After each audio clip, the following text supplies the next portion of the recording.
Bryant walked up to me and paid me a compliment. 1967. And he said to the group, "This is just the kind of nigger boy that we need." All right. Good morning, good afternoon, and good evening, brothers and sisters all over the world. The name of this channel is The African Times, and I'm Thomas. All right, everybody, just going to jump in real quick. There's been a lot of news going on about good brother baseball player Reggie Jackson. I think that's his name, Reggie Jackson, known as a New York Yankee. And apparently he was on a talk show not too long ago talking about his experience in his younger years as a baseball player and the racism that he experienced. And he goes on to mention some things. So look, let me let you hear what he has to say. Check it out. Jackie Robinson, the Reggie Jacksons, the three of us wouldn't have an opportunity to play. How emotional is it for you to come back to a play that you played with one of the greatest teams around? Alex, when people ask me a question like that, it's like coming back here is not easy. The racism that I played here, when I played here, the difficulty of going through different places where we traveled. Fortunately, I had a manager and I had players on the team that helped me get through it. But I wouldn't wish it on anybody. People said to me today, I spoke, and they said, "You think you're a better person? You think you won when you played here in Concord?" I said, I would never want to do it again. I walked into restaurants and they would point at me and said, "Can't eat here." I would go to a hotel and they said, "Can't stay here." We went to Charlie Finley's country club for a welcome home dinner and they pointed me out with the N-word. "He can't come in here." Finley marched the whole team out. Finally, they let me in there. He said, "We're going to go to the diner and eat hamburgers. We'll go where we're wanted." Fortunately, I had a manager, Johnny McNamara, that if I couldn't eat in the place, nobody would eat. We'd get food to travel. If I couldn't stay in a hotel, they'd drive to the next hotel and find a place where I could stay. Had it not been for Raleigh Fingers, Johnny McNamara, Dave Duncan, Joe and Sharon Rudy, I slept on their couch 3-4 nights a week for about a month and a half. Finally, they were threatened that they would burn our apartment complex down unless I got out. I wouldn't wish it on anyone. The year I came here, Bull Connor was the sheriff the year before.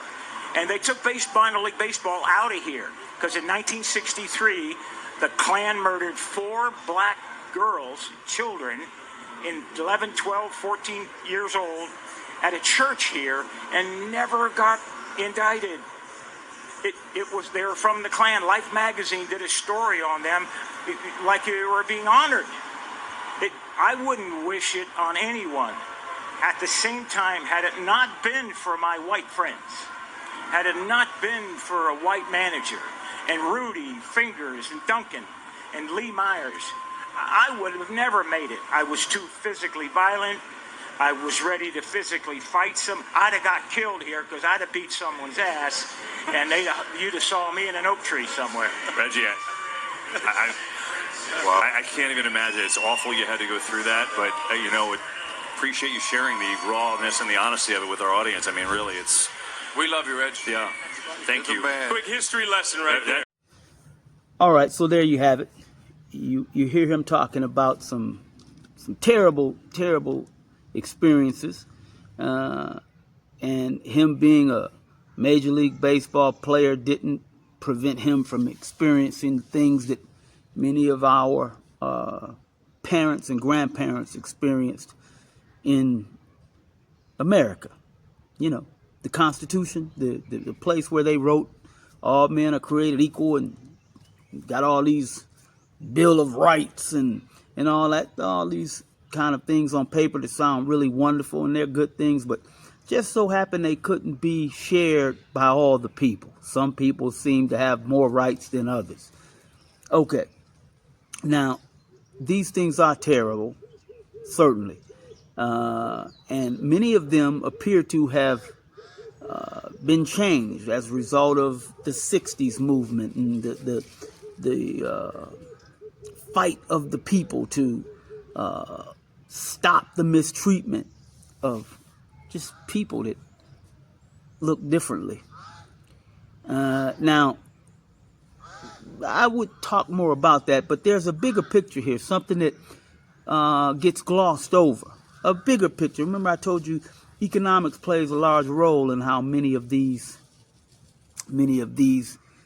things, these problems that we have in America, a lot of times they mask themselves racially as if that's the primary issue, but the primary issue is really economic. The domination of one group of people for the benefit of another group of people economically. And there's no difference in that in what Reggie Jackson was explaining. And to show you just how tricky, how mischievous, how calculating these people are, in turning a bad situation into a good situation is beneficial for them.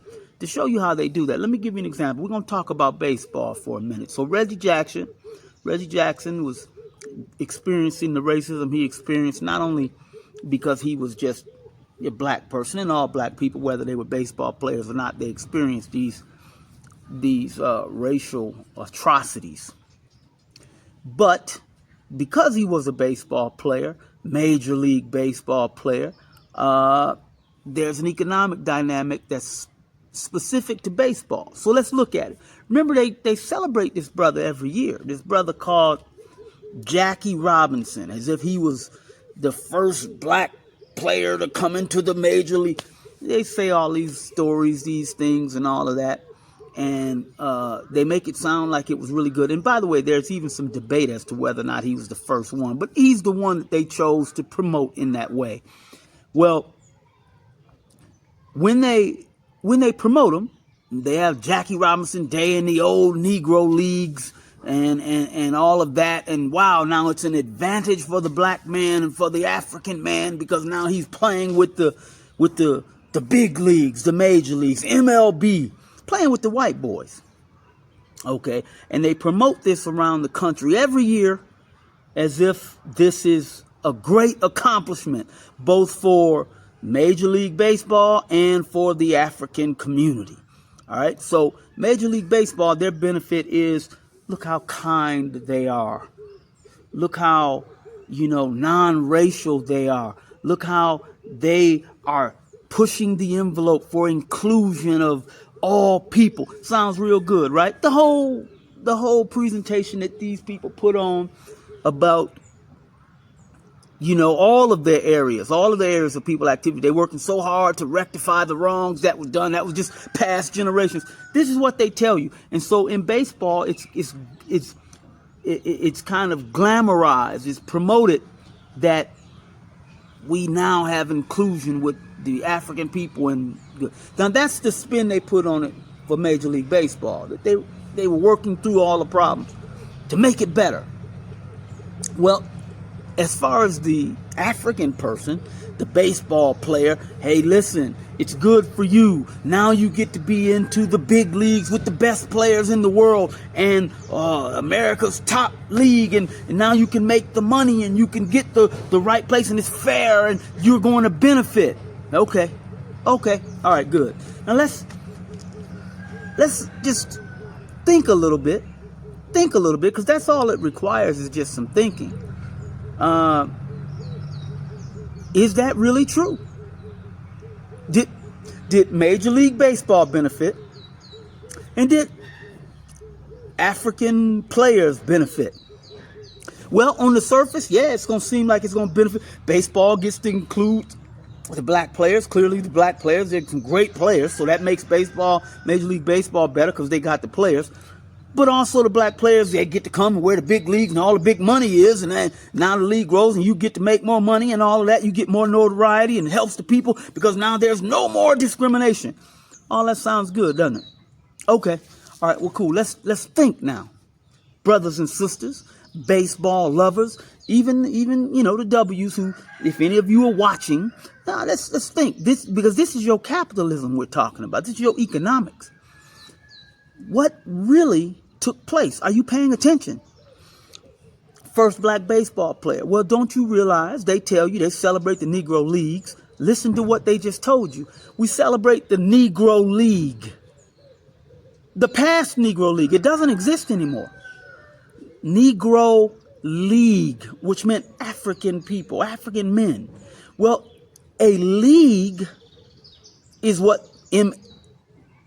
ML, Major League Baseball, MLB, Major League Baseball, Major League. That means there were two leagues, maybe more, but certainly there was a major one. Major League Baseball, W's, Negro Leagues, whatever they called their league. I don't know what they called it. Doesn't matter, but it was for African people. Okay? Now, they celebrate what? The history of the Negro League? Yeah, it's history because it doesn't exist anymore. So what they're really celebrating is the end of their competitor. They're celebrating the conquering of their competitor. And you can think all the niceness you want to, but let me explain something to you. When you end the league with the beginning of, what's the dude's name? The one that went over there. I just told you his name. I can't remember his name, but Reggie Jackson, he was a part of the list. The first dude that they celebrate every year. Well, when he went over there, and then he started telling other people, yeah, come over here, man, because they got it like this and it's like that. Oh, it's better you get to stay in these hotels because they had more money, because it's their money. That began the destruction of the League of African Brothers and Sisters. And economically, how did that impact our people and theirs? Well, for theirs, they got what? More customers. Okay, you want to go see, the brother's name's Jackie Robinson. You want to go see Jackie Robinson? Then you come to our game because he's playing over here. They got the press going. They got the TV going. They got the radio going. So it's more exciting. And then, now they got the popcorn vendors. They're selling more popcorn. They're selling more soda. Now what's happening to our African league full of African brothers? Now you got the players desirous to go over here with the W's. Once the people start flocking over here, now our peanut guy selling peanuts, our popcorn guy, well, he ain't selling as many popcorns and peanut bags. He's not doing that. The place where we were selling tickets for the customers, well, if they spent their money to go see Jackie Robinson do what he did to the W's, now they're not coming over here. So you got a decrease in customers. You understand? This is what was taking place. It was what they call in their little capitalist system a hostile takeover. And that's what they celebrate every year. They're not celebrating all the accomplishment. No, they're gloating because they got rid of a competitor. Now, imagine now, remember I told you, peanut guy, he ain't selling nothing no more. He lost his job because the league ended. The guy selling soda, he lost his job. He lost his business. He can't take care of his family now. Why? Because you over there. Then the person making the uniforms, the person making the baseball, the person standing there making the advertisement signs, the copy, the announcers. You understand? The guy driving the people there, the gas station, they don't get as much traffic on them baseball days. The people buying stuff, going to the restaurants afterwards. All that economic activity came to an end because they told you that, wow, it's the first Negro to play in the leagues, and that's good for who?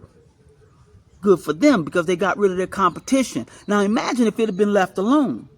Just use your mind and imagine if the Negro League had been left alone to flourish and grow, and all the best players stayed in the Negro League. Now you got a different situation because, yeah, you could have had, it's what, 40, 50 million black people in America? All of them coming to see the black team because they got pride, they got consciousness, they're aware that they have an economic responsibility to their own people. Do you understand? See, this is the greater issue. And this is still happening today. Brain drain on another economic level. Instead of taking your expertise, your knowledge, your ability to create, manufacture, develop a product, you take it to those people, the W's who already exist because you want some self, improvement for yourself, your family, your friend. Only not the group, not all of us, not the African nations. That tremendous opportunity over there. Manufacturing, industrialization, engineers, inventors, creators, whatever. Rather than take that mental and intellectual property and value, take it over here to your people so you can build thousands and hundreds of thousands of jobs for your people. You take it to them, for them and for their people so you can make some money.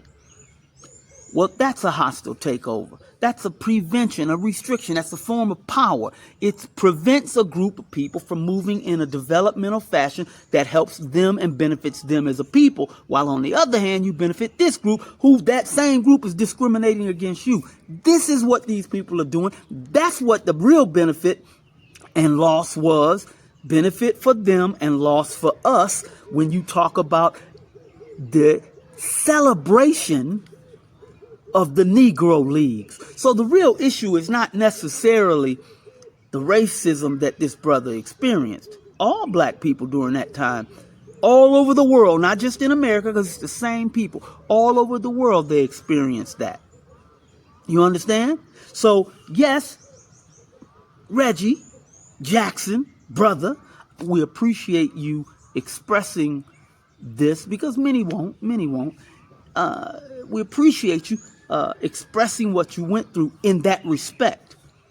But all of you need to start thinking economically and understand what's taking place, not only in the kind of baseball league and the real history and what it really meant to destroy one league, put a whole group of people out of work, their families suffer, their neighborhoods suffer, and then eliminate the opportunity that was present if the league would have continued and could have developed into a global black league with Brazil, with the Caribbean islands, South America, Europe, and Africa. All of these billions of people who would have then had an industry to support their people and create jobs. And understand, these multi-million-dollar contracts, imagine now, black people, you understand, when you've got 20, 30, 40,000, 100,000, 200,000 people working, what are those people doing? They're buying houses. When you buy a house, you create a whole slew of economic activity, a whole infusion of money in various sectors. Plumbing, electricity, plastic, steel, iron, roads, infrastructure, advertising, radio, television, internet, social media, clothes. You got to buy clothes. Do you understand? So when you eliminated that league, you prevented all of this development from happening. Some of y'all right now wearing a baseball cap says New York Yankees. Some of y'all wearing Boston. Some of y'all wearing Detroit. Do you understand? And then the biggest one, that's the biggest insult to us. And I love to tell a brother to his face, because I'm not a fan of that. The Michael Jordan dude, this dude. I used to watch him. Okay, man, deep, dark, blue, black brother, great. I loved you. But then when you become your consciousness, you become conscious. You realize what's happening. Brother, this what you do? I remember people wanting to spend $400 on a pair of gym shoes. Came in a little suitcase, a little box of some ridiculous foolishness. And you run around talking about how you this and you that, and you got the little emblem. All for them. But you couldn't manufacture all of you. There's a book called $40 million Slave or something like that. Yeah, y'all get that book, read that book. I haven't read that one yet. I've just heard of it. But just from the idea of the title, $40 Million Slave, and what I was told the reviews were about dealing with these athletes who are so-called millionaires. Haven't you ever noticed that they don't really do anything? Even those ones that run their mouth, that talk, about us and our issues. These geniuses, Charles Barkley is one of them, and the rest of them, they can run their mouth on television. They got all the answers about everything, but you can't seem to put your mind together, this genius that you have, to come up and figure out a way for us to all use this large sums of money that you have, and y'all don't have to spend it all, because it's enough for y'all with millions that you can put a little here, you put a little here, you share the risk, and then we start manufacturing some shoes. You a superstar, people know you got a following. All they have to do is now support your line. And then we start selling them at a reasonable cost. So our mothers and our fathers and our parents and our people who got kids, maybe you got 2 or 3 kids, you can't afford but one pair of shoes because of the amount of money these crackers are charging. Then, we get together and we manufacture them at a low cost where you already got money. You don't have to make a big profit. You make a little bit, but you decrease the cost so our kids can have a good standard of living. That just doesn't seem to cross any of y'all minds. Y'all just can't seem to think like that. Sellouts and cowards, and that's what you are. I don't want to hear. Listen, man, I'm too old and you're too old, and all of you young people, then give this video to the young people so that they understand what their responsibility is. Pass this stuff around. You can't continue generation after generation after generation building wealth for somebody else. Michael Jordan, Jordans, Air Jordan. Then you get with a W? That's what you do? No, you ain't got no pride at all, dude. Man, let me tell you something. No pride at all, brother. None. And what kind of example is that? Y'all run around these top role models. Whether you believe you're a role model or not, you are. That's one point. The other point is you misleading our young boys. All of you who want to do that. Misleading our young boys, making our young boys and our young boys think that when they get to a certain level of success, that's where they need to go. And that's the direction that they need to go in. And our young girls, as if like, you've got all this opportunity, all this, you can go and see anybody you want to see, but you can't seem to find the commitment, love, dedication to our good sisters. Now, I'm never going to accept that. And I don't care what. Hey, look, all of you who want to believe that and promote that, you don't have to watch me. You ain't got to like it. You ain't got to do nothing. Do you understand? No, man, you love black women, black man, black woman, black family, period.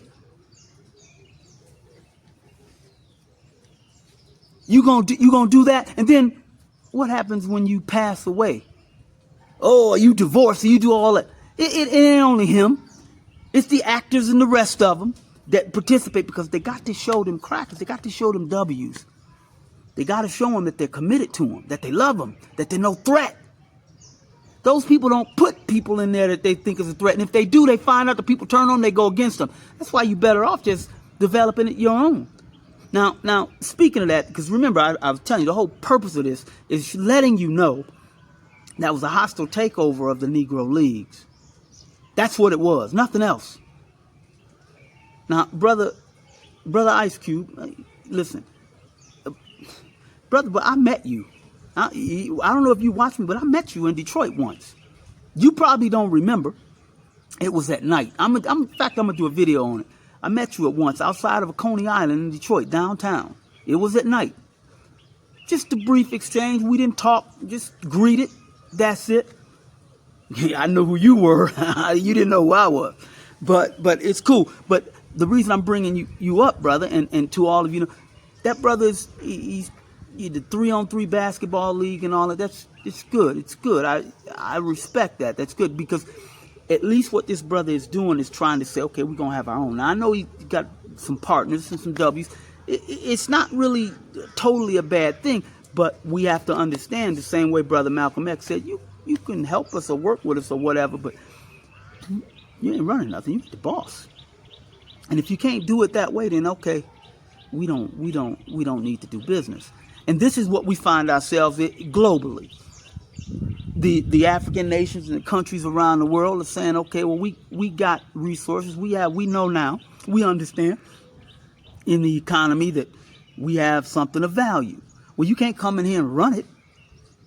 We can do business, partnerships with equal respect. And we work deals that's beneficial for everybody. And if you can't do that, then we don't need to do business. This is what has to happen. Okay? So again, everybody, I just wanted to jump in and let you know that I did hear our good brother, Reggie Jackson, talking about the racism that he experienced. And that's unfortunate. That still exists today. There's no different. That hasn't gone. It's just masked a little bit more subtle, but it still exists. And the real issue is that was a hostile takeover of one league working to destroy the development of another league. And this has got to stop. We have to work on our own things and our own designs. And all of those people, even if you go and you participate in those groups, what you do, you come together as a collective. Here's a solution now. You come together as a collective. You use your name, your brand, the bull. You use that to develop and promote a league which ultimately will impact families worldwide. They look like me and you and our children. In over 50, 60, 70 years, you can develop it because it's you. They're making money off of you. And they're only paying you pennies. Even if they pay you $100 million, they made way more than that. They're employers. They're capitalists. They do the same thing. They just pay you a very small amount. Okay? All right, everybody. Just thought I'd jump in. We'll do another one a little later on. Love you all. Ooh, hooroo, ooh, hooroo, ooh, hooroo.